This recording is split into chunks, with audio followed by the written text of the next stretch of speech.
Hey guys, welcome back. In this lesson, we're going to be going over an extremely important topic, backtesting and sim trading.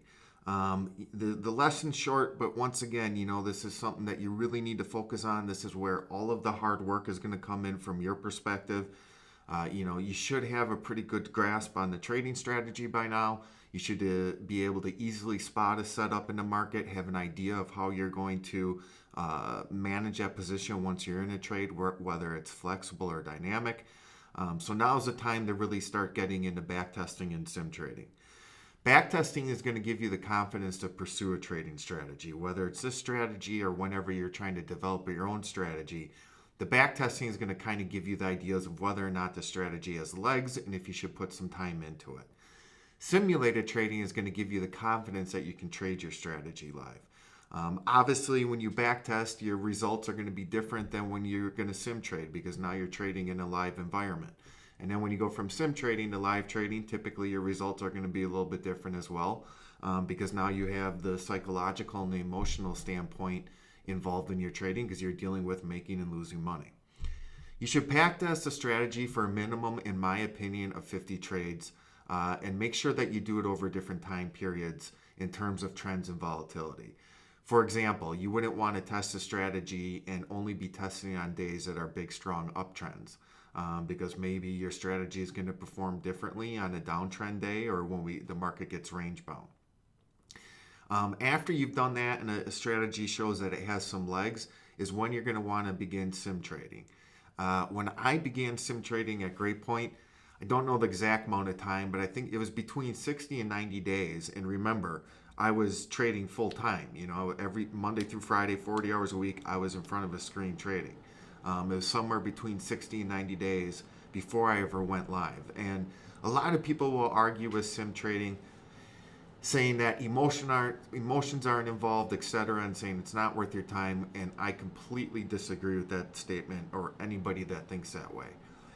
When you sim trade, what it's going to do is it's going to give you that confidence for when you first do start trading it live. And on top of that, it's going to prevent you, especially if you're a new trader, from really ruining your psyche, which can be something extremely difficult to come back from. A lot of traders never do. So, when you begin trading it on sim, you're going to be building that confidence and you're not going to go live until you see a curve of, upward progress or consistency in your trading. And that way, once you go live, you know that any of the downside or the failures are purely a result of how you're implementing your system. It's a result of you not following the rules, having poor risk parameters, whatever it might be. You know that the onus is on you and you're not going to be blaming your trading system. When you do first go live with a system after sim trading, you're going to want to make sure you start out, trading the smallest contract that you can.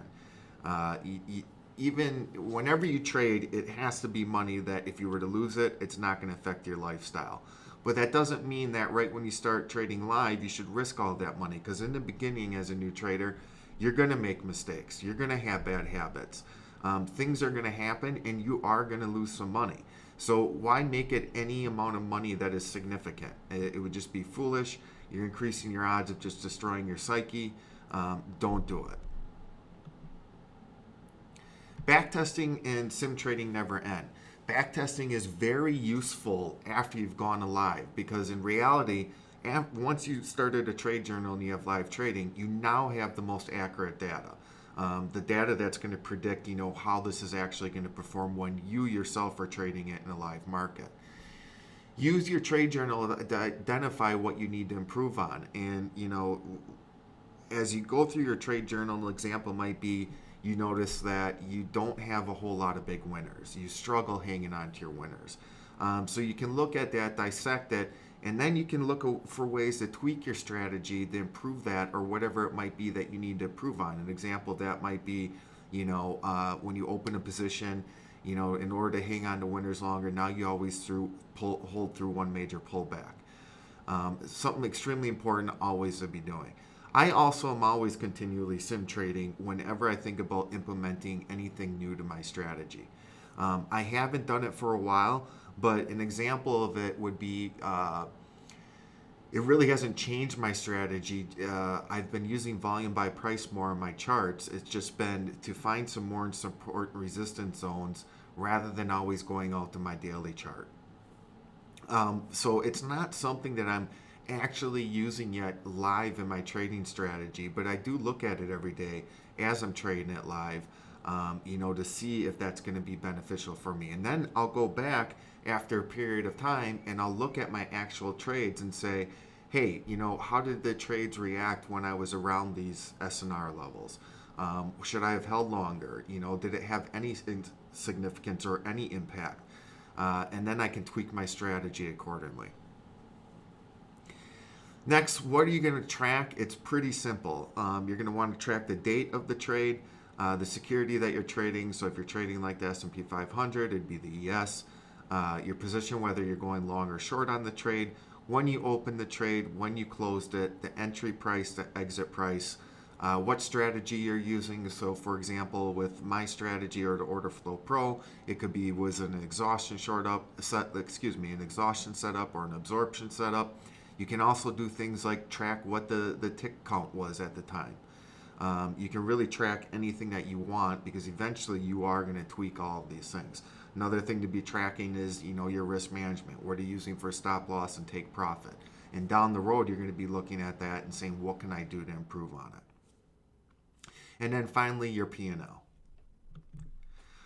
So short lesson, but extremely important. Now the work is on you guys and it's time to start putting into effort. I can tell you that I know a lot of people aren't going to follow what I'm saying here, and they're probably not going to do sim trade 100 or 100 trades before going live. And I'm just warning you, it's a huge mistake. If you want to greatly increase your odds of being a successful trader, start with the sim trading, go for 100 trades, and do not begin trading it live until you see that you can be consistently profitable at the strategy. You can check in the toolbox. There's a trade journal in there. If otherwise, you can just use your own Excel spreadsheet. Doesn't have to be anything fancy for tracking these trades. So get in there, hop in there, and start doing it. We'll see you in the next lesson.